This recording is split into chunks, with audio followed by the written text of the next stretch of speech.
you seem very reliant on accepting Putin's worldview rather than perhaps the stark reality of the barbarism with which he's executed this war. Yeah, maybe because I know too much about the United States, because the first war in Europe after World War II was the U.S. bombing of Belgrade for 78 days to change borders of a European state.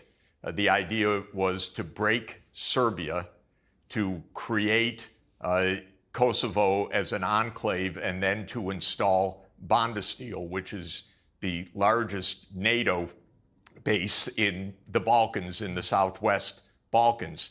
So the U.S. started this under Clinton, that we will break the borders, we will illegally bomb another country. We didn't have any UN authority. This was a, quote, NATO mission to do that.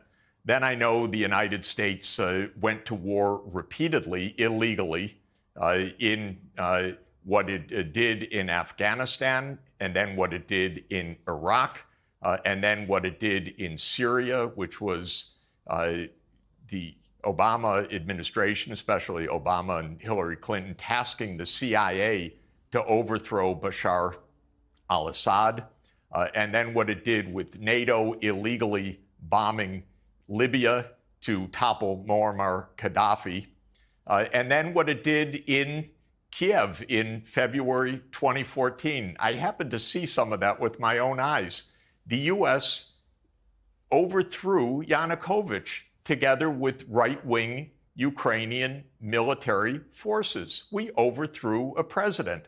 And what's interesting, by the way, is we overthrew Yanukovych the day after the European Union representatives had reached an agreement with Yanukovych to have early elections, a government of national unity, and a stand-down of both sides. That was agreed. The next thing that happens is the opposition, quote unquote, says we don't agree. They stormed the government buildings and they deposed Yanukovych. And within hours, the United States says, yes, we support the new government. It didn't say, oh, we had an agreement. That's unconstitutional what you did.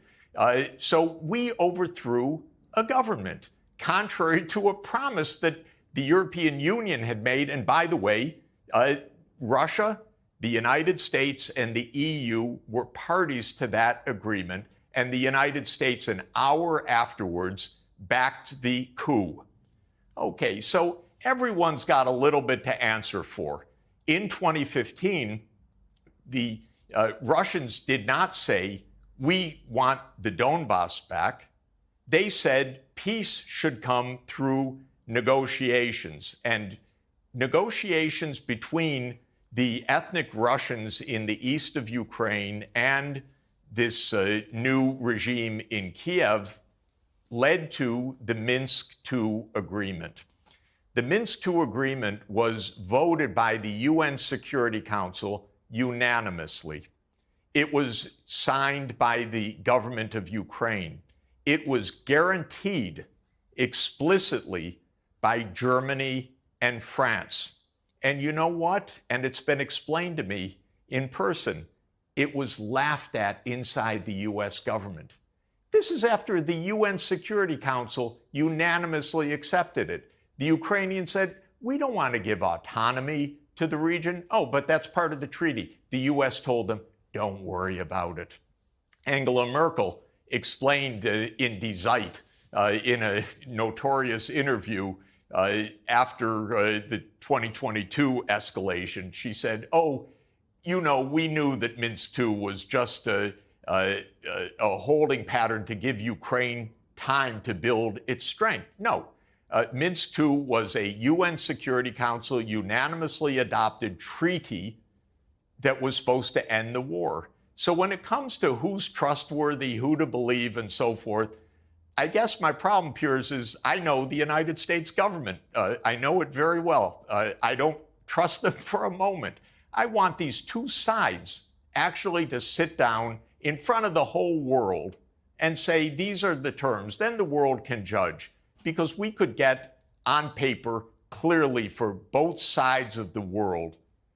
We're not going to overthrow governments anymore, the United States needs to say. We accept this agreement, the United States needs to say. Russia needs to say we're not stepping 1 foot farther than whatever the boundary is actually reached.